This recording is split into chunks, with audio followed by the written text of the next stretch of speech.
I'm ready. Is that everyone? Yes. Excuse me. Hello. Hello. This is Bellamy, Gerometer. My task was to preserve Mrs. Stone's collection, though we never valued scholarship as we should. He promised funds for a grand archive and a proper catalog, then spent the money on champagne instead. Rude! I stayed back because these books don't deserve broken promises.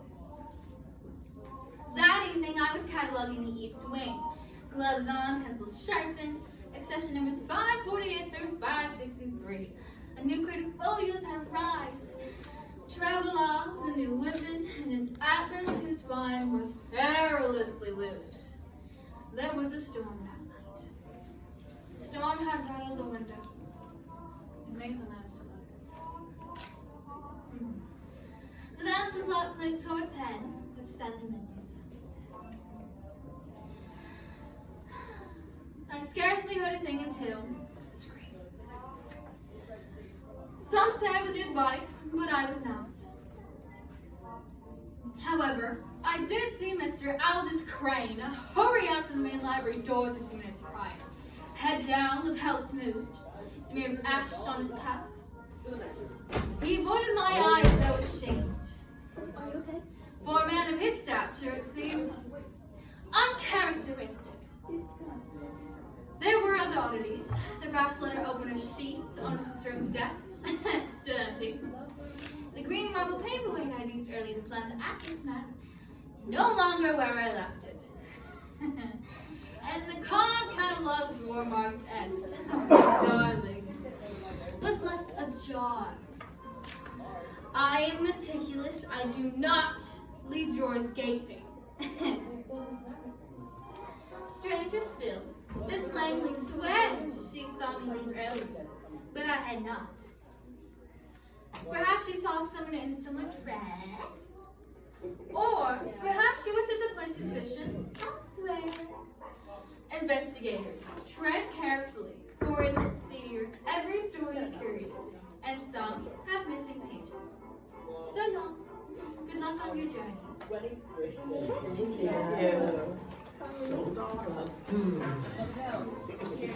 Okay, guys. Make a move. That's my books now.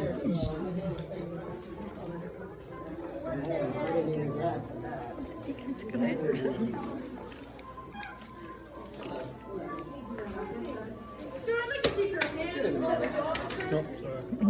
Thank you. Nice to meet you too. Just making sure everyone's here. I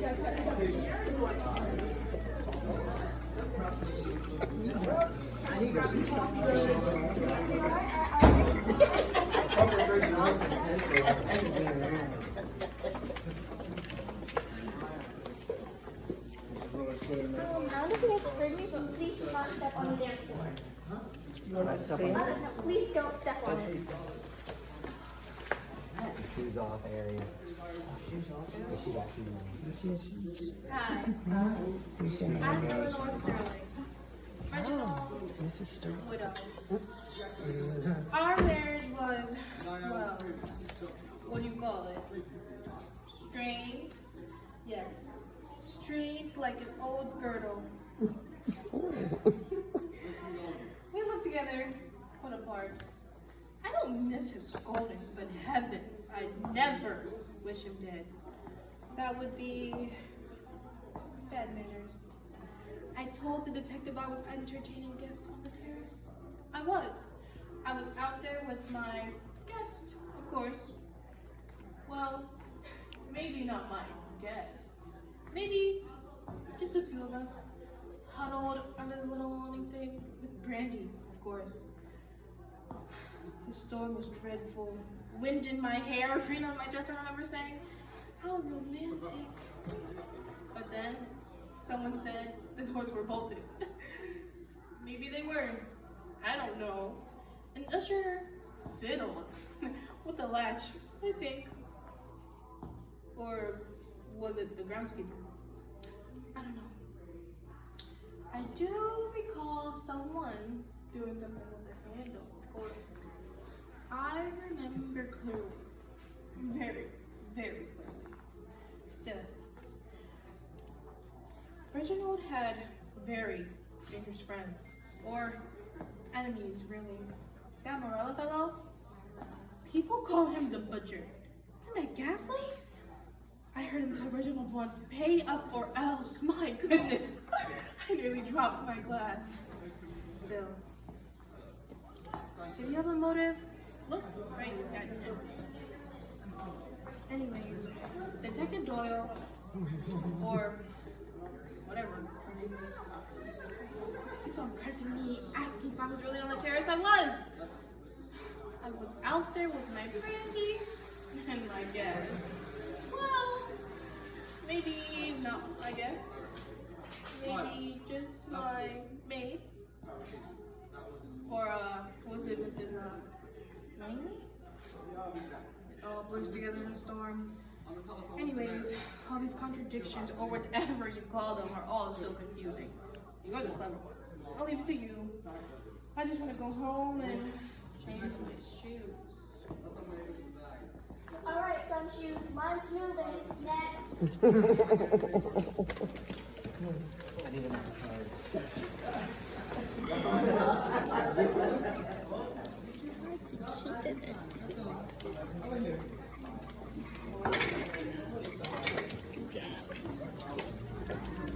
I don't know what I'm gonna do with them, but I'm writing it.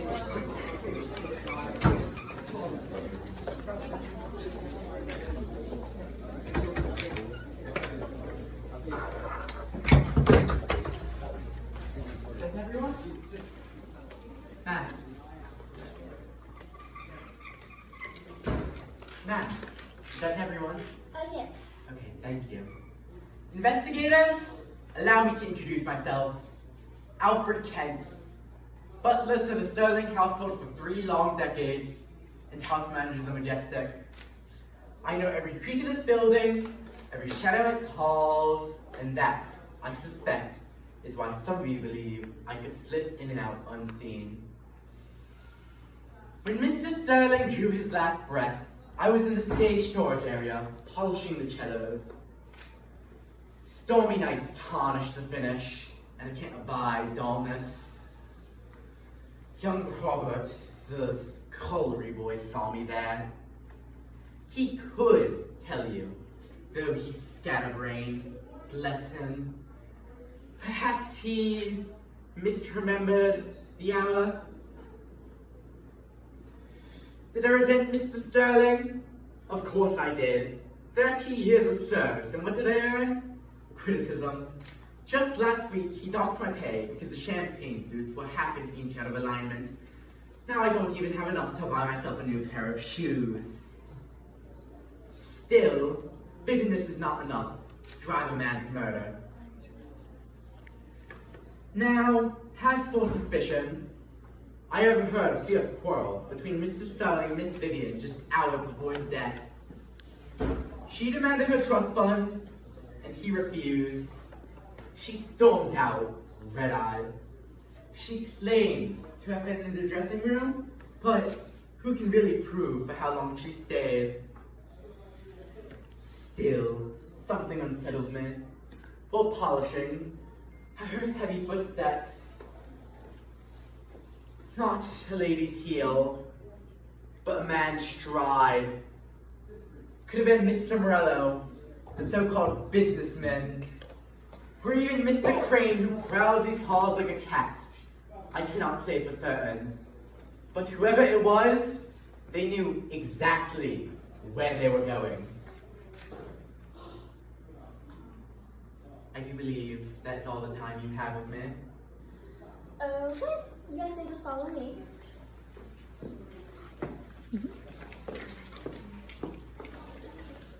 Come closer. Next coming, won't hold the archives. Next, me. My hand pretty firmly on the receiver. Of course, nobody actually saw me there now, did they? Curious house will watch.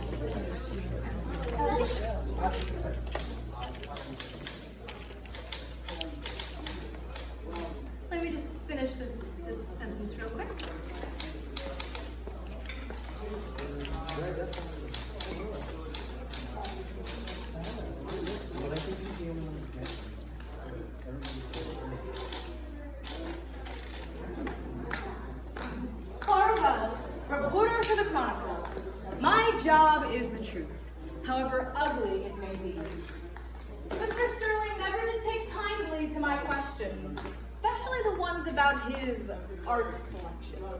Painting chipped in, values inflated, receipts missing, it reeked of fraud. Sterling threatened to ban me from his estate tonight, but I slipped in anyways. A good story doesn't wait for an invitation, and Sterling always did make for headlines. When the murder happened, I was in the storage room, typewriter at the ready, sorting my notes by red. Detective Doyle saw me there, though I will add, she made it very clear she did not like my presence.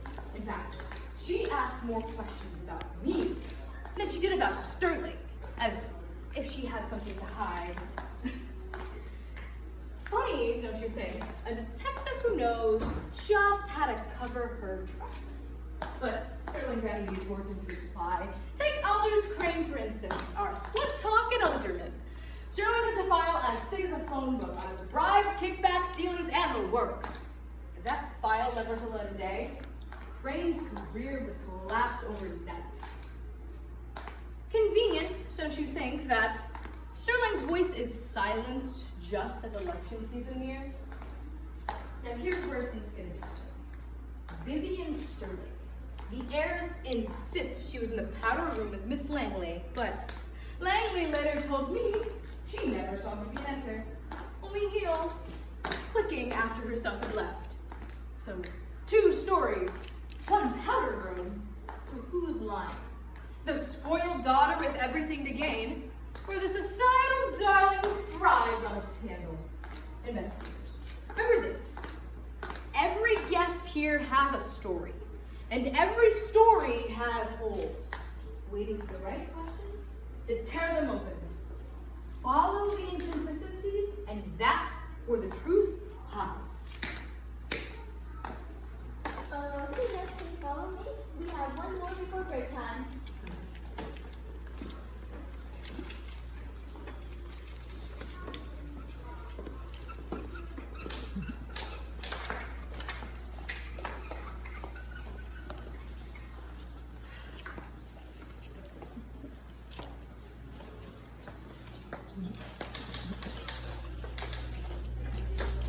And our next suspect.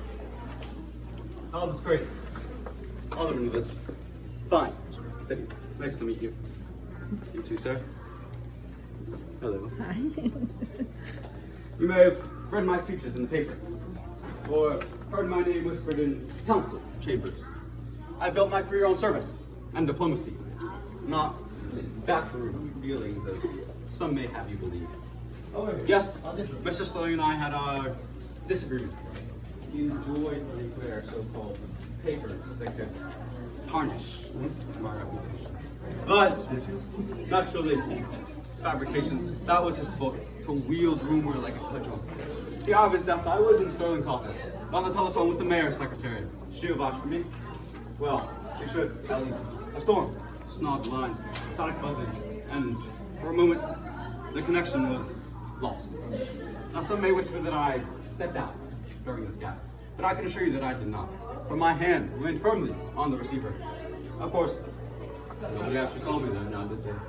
Curious how storms can wash away certainty. As for suspects, I spotted Miss Ruby Valentine, our songbird for the evening, prowling the corridor by the green room. She looked nervous, touching her song sheets as if they were life itself. A page or two slipped, I saw them flutter. Perhaps if you look closely, you'll find them abandoned by the door. An innocent mistake, or evidence of haste. And then there's Edith Bellamy, the dramaturg.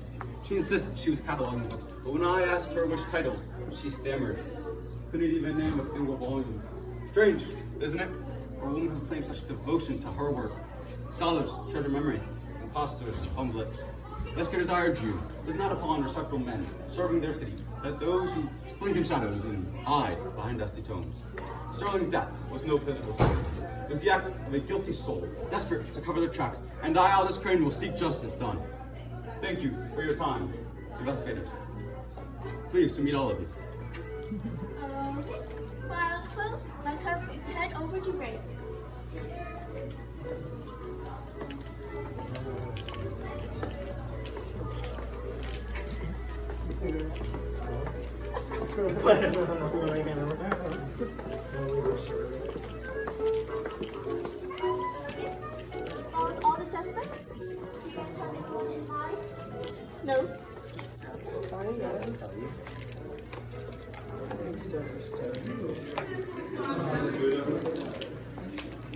I think it's the widow too.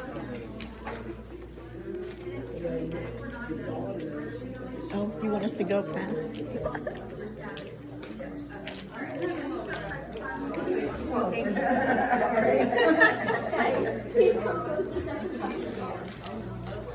Whose earring is that? We just saw it. We just saw it. Wait, it's the piano girl. Are these clues? Wait, no, let's go look at their Yeah, look at their outfits.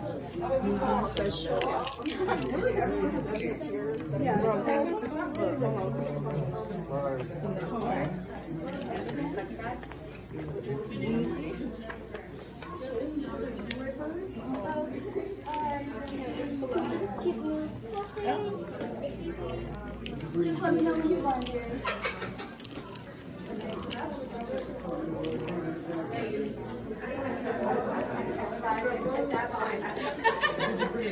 So we'll work on it today.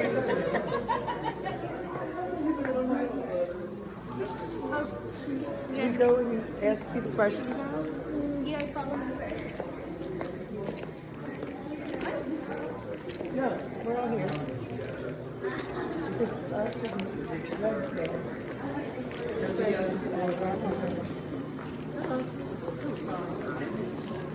Hold on. Is your son over here? My granddaughter. She was the one in the black dress. Oh, in the black Yeah. dress. Which? The sexy one. Are the sexy woman? Yeah. Who are you talking about? Oh, Leonie. Leonie. Leonie. Oh, She's the my granddaughter. piano. Yeah. I know. The girl. Oh, she looks real good. She, yeah. Don't ask anybody about what I said about money. I don't think she did it, but You don't think she I did think it? it's the wife. The wife usually, you know, she wasn't happily married. She's only concerned about taking her shoes off after her. Like that was it for me. All right, detectives, here is break. You guys got 30 to 45 minutes to Figure out. choose that part. Did I do that? Some of it. Were you guys eating? No. She's gonna give us her secrets. Okay. Alright, detectives, here is break. You got 30 to 45 minutes to grab marked clues, cross-check suspects with your own questions, and don't forget to fill out those evidence cards. Suspect, weapon, motive. Don't misplace it.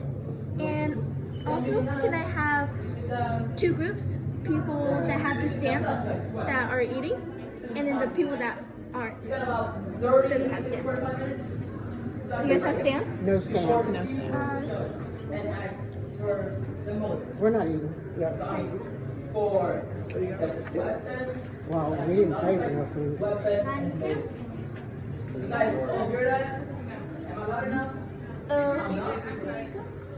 Is this yours? Okay. You guys can head into the break. Let's get the living bar and give him. You guys can head into the break and Did you give it to us? you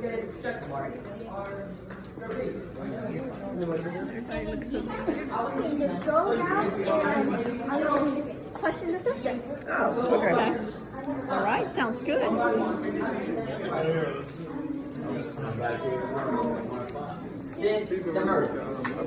Got 30, maybe 45 minutes. Oh, are we going around?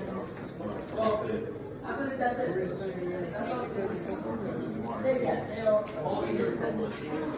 know where all the stuff is. Go. And then where do we go when the 30 minutes is over? Everybody. Well, 30 to 45. Next week I won't be here Thursday. Okay, so when we're done,